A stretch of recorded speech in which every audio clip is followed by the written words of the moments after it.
Behind the fame, the hit songs, and the sold-out stadiums, there has always been another story surrounding Jon Bon Jovi's personal life. One filled with whispers, rumors, and questions that never fully went away.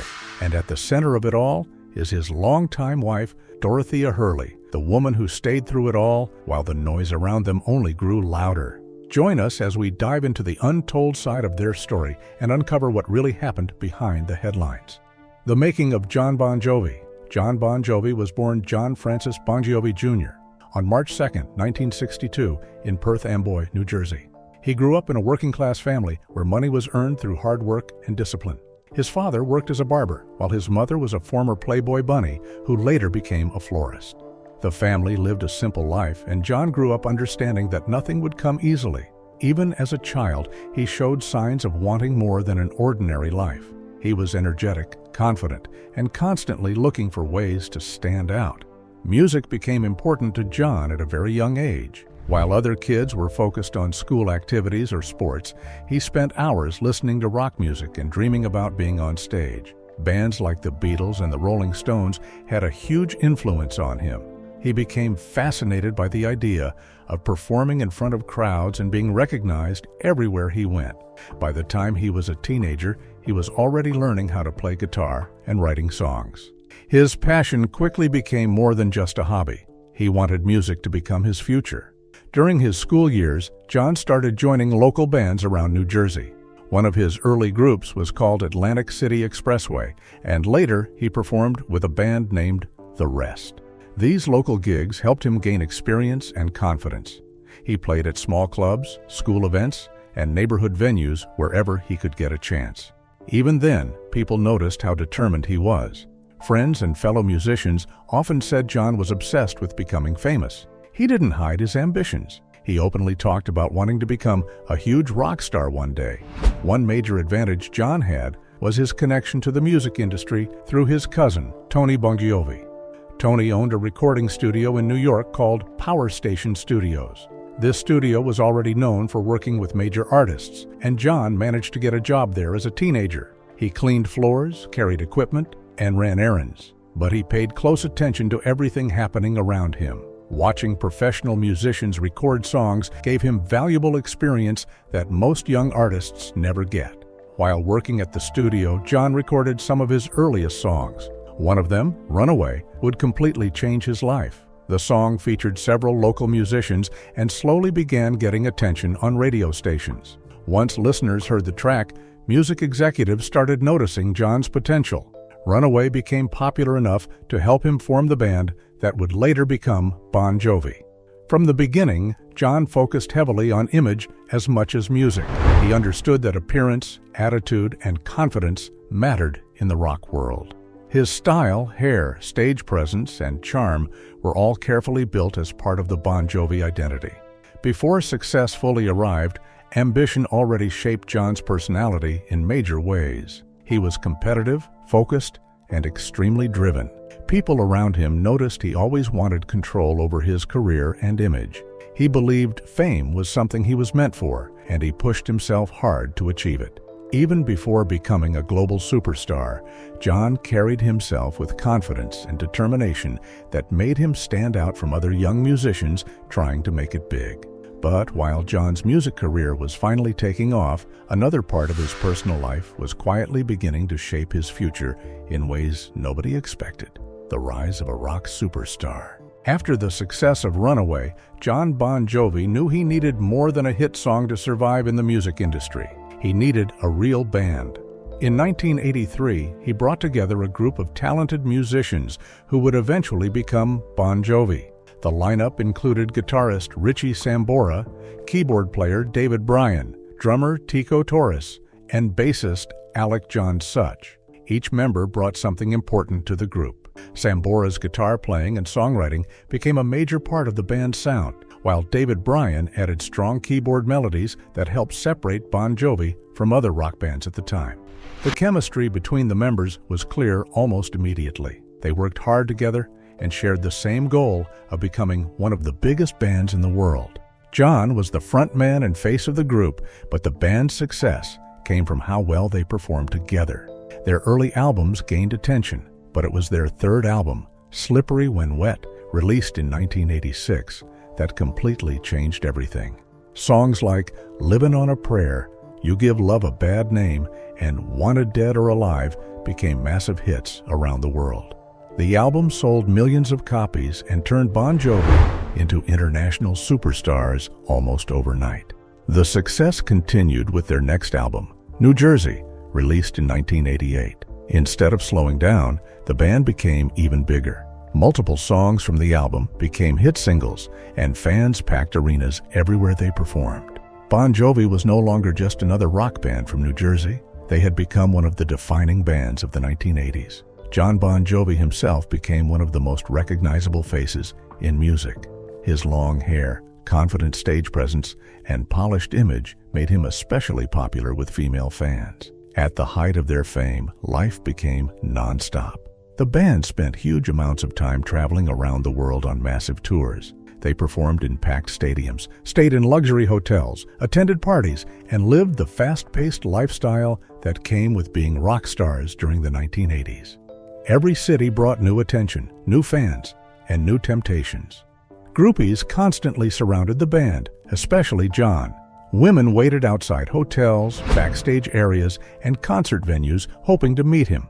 Stories about wild parties and backstage behavior became common in rock music during that era, and Bon Jovi was right in the middle of it.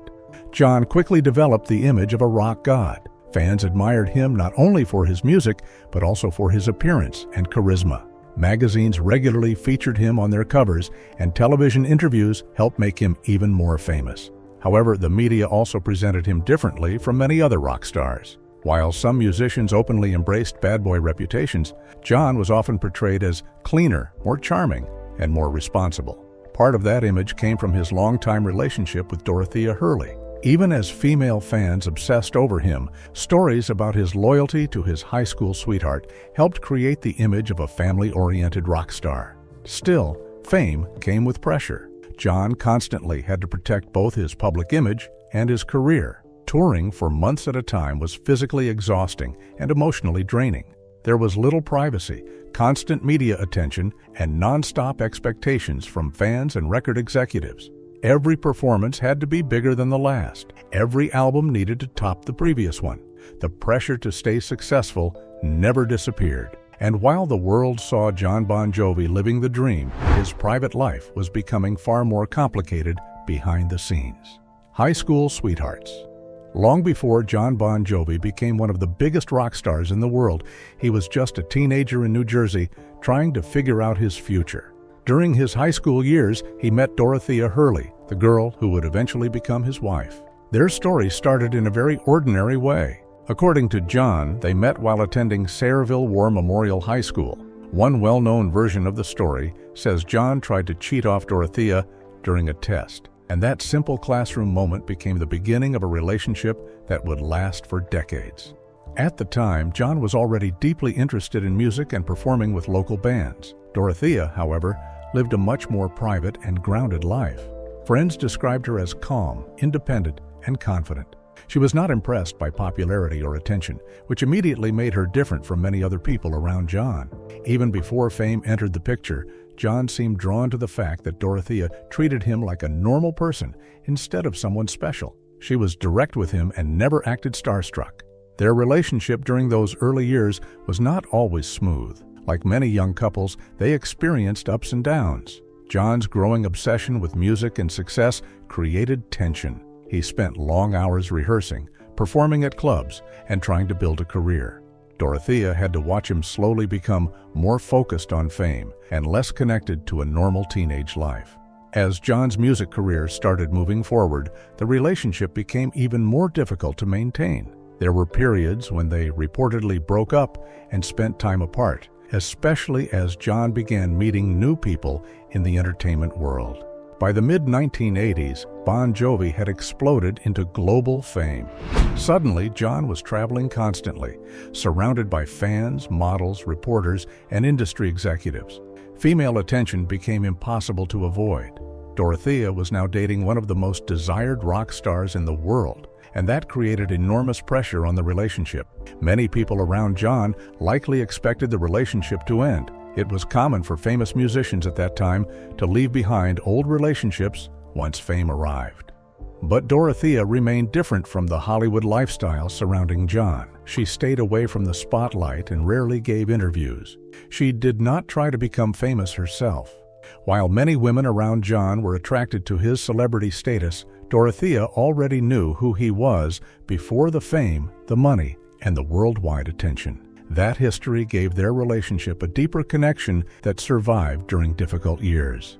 In 1989, at the height of Bon Jovi's fame, Jon shocked almost everyone by secretly marrying Dorothea in Las Vegas.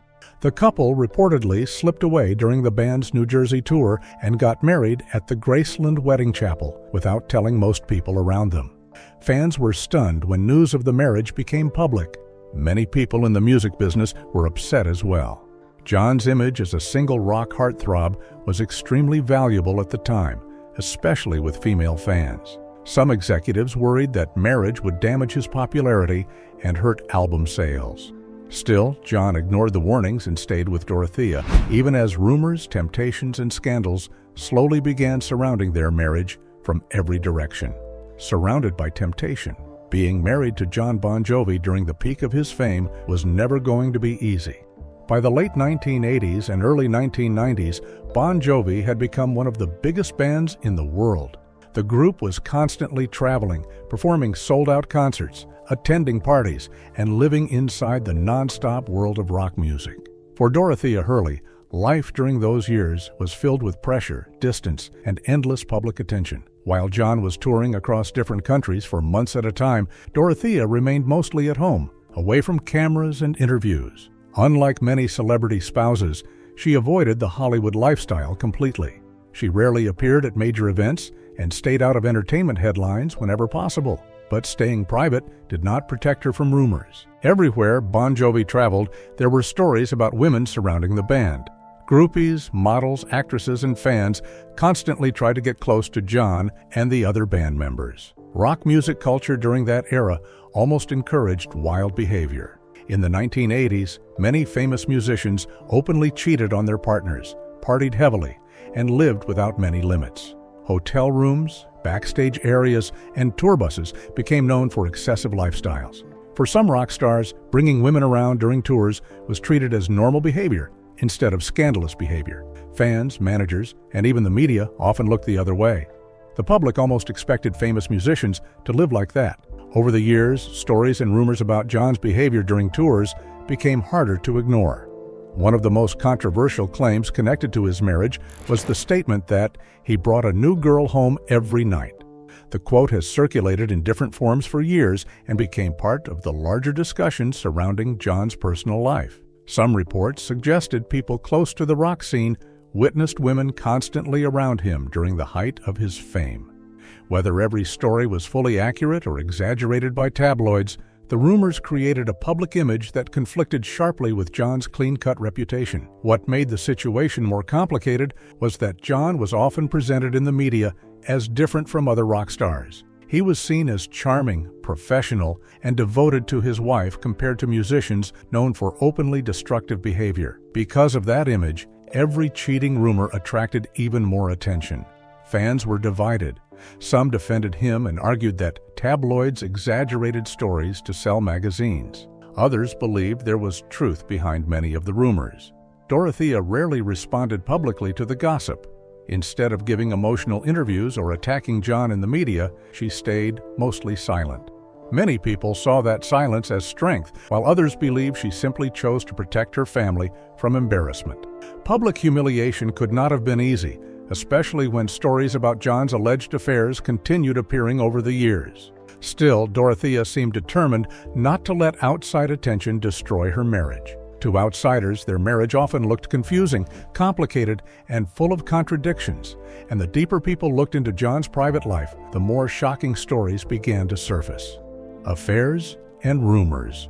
Throughout the peak years of Jon Bon Jovi's fame with Bon Jovi, his personal life became a constant topic in tabloids. As his fame grew across the world, so did curiosity about his relationships outside of music. Over time, many rumors started to circulate about alleged affairs and connections with different women, especially during the busiest touring years of the band. The most talked about claims often involved models, actresses, and women who were reportedly seen around Jon during tours or backstage events. Some stories suggested short-lived relationships or flings while the band was on the road, where life moved fast and privacy was almost impossible. However, it is important to note that most of these claims were never proven with clear evidence. They mainly came from tabloids, gossip magazines, and unnamed sources rather than confirmed facts. During the height of Bon Jovi's fame in the 1980s and early 1990s, the media closely followed every move Jon made. He was one of the most recognizable rock stars in the world, and every appearance, interview, or concert created headlines. Because of this attention, even small interactions with fans or industry people were sometimes turned into larger stories about his personal life. In many cases, simple rumors grew quickly and spread widely without confirmation. What made the situation even more interesting was how differently Jon was treated compared to many other rock stars of that time. In the rock world, heavy partying and multiple relationships were often openly discussed or even expected. Some musicians developed reputations that were publicly accepted as part of their image. Jon, however, was often portrayed differently. He maintained a cleaner, more controlled public personality.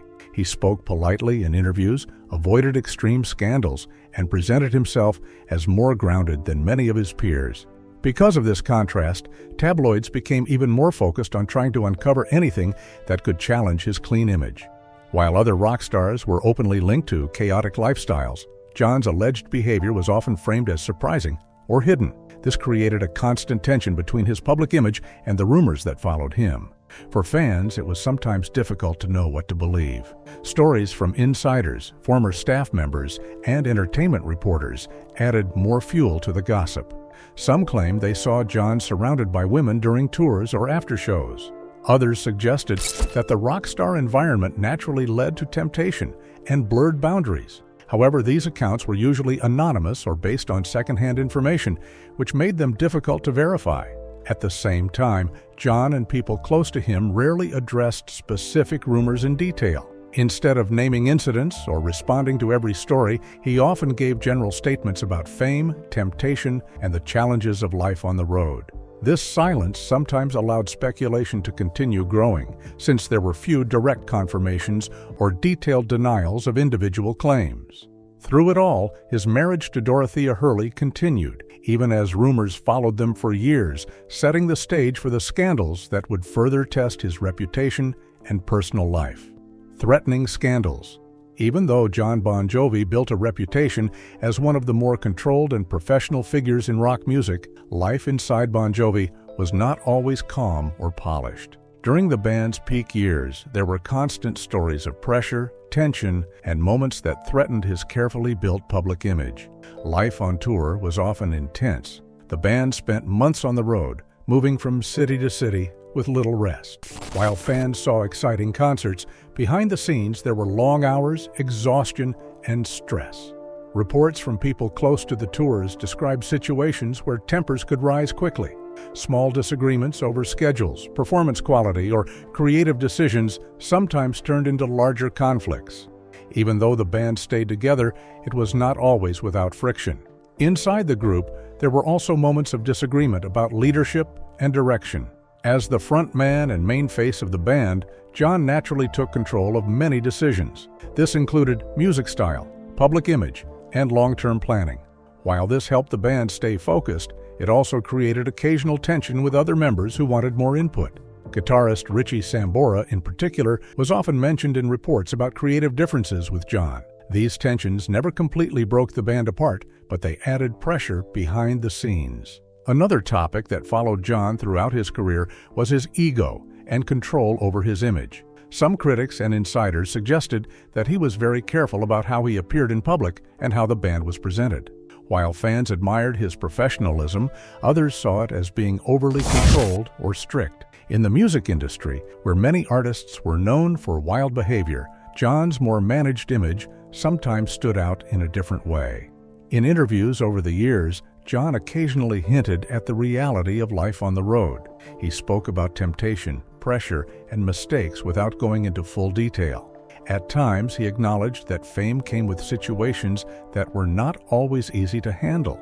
While he rarely confirmed specific incidents, his comments often suggested that his personal life was not as simple as his public image appeared. These vague admissions kept public curiosity alive without giving clear answers.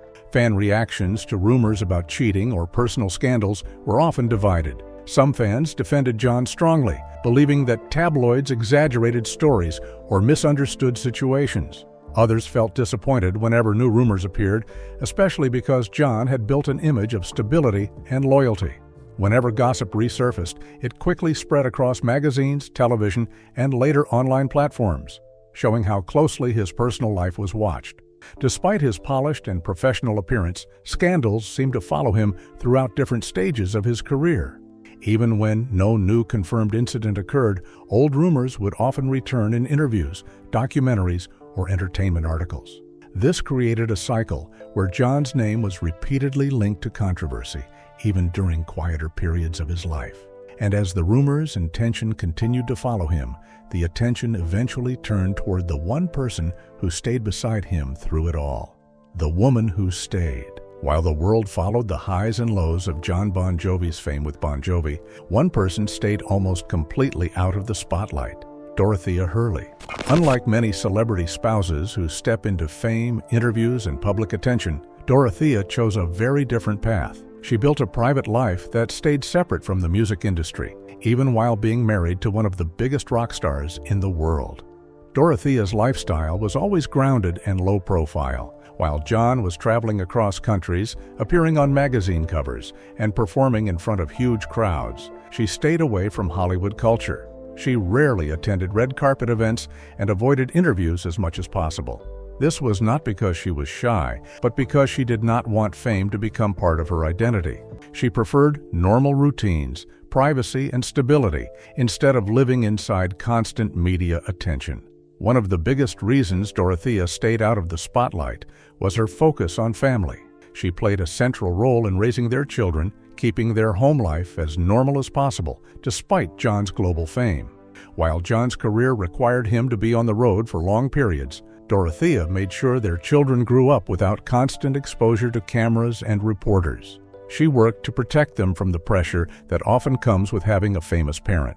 Over the years, there were reports and rumors that Dorothea had difficult conversations with Jon about his behavior during tours and the attention he received from other women. While she has never publicly shared detailed private arguments, people close to the situation have suggested that she was not passive. Instead, she was direct and honest when issues came up. She reportedly made it clear when boundaries were crossed and when certain situations caused problems in their marriage. Dorothea's approach to marriage has often been described as practical and grounded. She has spoken in rare interviews about loyalty, trust, and long-term commitment. Rather than focusing on perfection, her view of marriage seems to center on endurance and understanding. In a world where celebrity relationships often break quickly under pressure, she chose consistency over drama. This mindset may have helped her handle the challenges that came with Jon's fame. Because of her long-lasting marriage, Dorothea has become one of the most talked about examples of a rock star spouse who stayed. Many relationships in the music industry from the same era ended in divorce due to pressure, distance, and temptation. Yet her marriage continued for decades, even while rumors and scandals surrounded Jon. This made her stand out not through publicity, but through silence and stability. And even with everything she endured behind the scenes, questions still remain about how far the challenges of fame truly went inside their marriage. Bon Jovi finally speaks up. As the years went on, the public image of Jon Bon Jovi slowly shifted from a young rock superstar to a more reflective and private family man. In later interviews, he began speaking more openly about his past, including the pressures that came with fame and the challenges inside his long marriage to Dorothea Hurley. One of the most repeated comments Jon made in interviews was that he was not a saint. He did not go into full detail about specific incidents, but the meaning behind his words was clear. He acknowledged that life on the road, constant attention, and the rock star lifestyle brought temptation. He admitted that being surrounded by fame, fans, and nonstop attention made it difficult at times to stay completely focused on one relationship.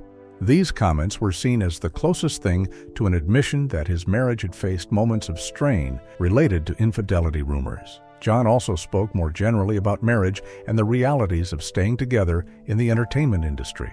He explained that long-term relationships require work, patience, and understanding, especially when one partner is constantly traveling. He did not present his marriage as perfect. Instead, he described it as something that survived because both people were willing to deal with real-life problems instead of walking away. His tone in these interviews was more calm and reflective compared to his earlier years in the spotlight. When Jon's comments about temptation and imperfection became public, they changed how some people viewed him. For years, he had been seen by many fans as one of the more stable and clean figures in rock music. Hearing him admit flaws made him seem more human to some listeners. They appreciated his honesty and felt it showed maturity. However, not everyone reacted positively. Some fans felt disappointed that he did not fully deny the rumors, while others believed he confirmed too much without giving full clarity. The reaction online and in media discussions was mixed. Supporters praised him for being honest instead of hiding behind a perfect image. Critics argued that his vague admissions left too many unanswered questions. This division showed how strongly people were still connected to his public persona and how difficult it is for celebrities to reshape their image after decades of fame. Through all of this, Dorothea Hurley remained mostly silent in public. She did not give detailed interviews reacting to Jon's statements. However, her continued presence in his life spoke loudly on its own. Despite years of rumors, speculation, and media attention, she stayed in the marriage.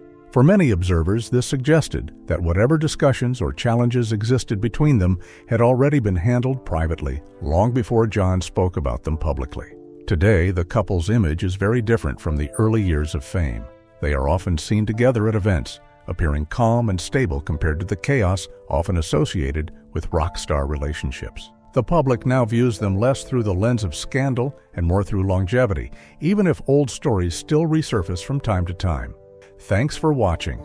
If you want more real stories from behind the spotlight, don't forget to like, subscribe, and join us for the next one.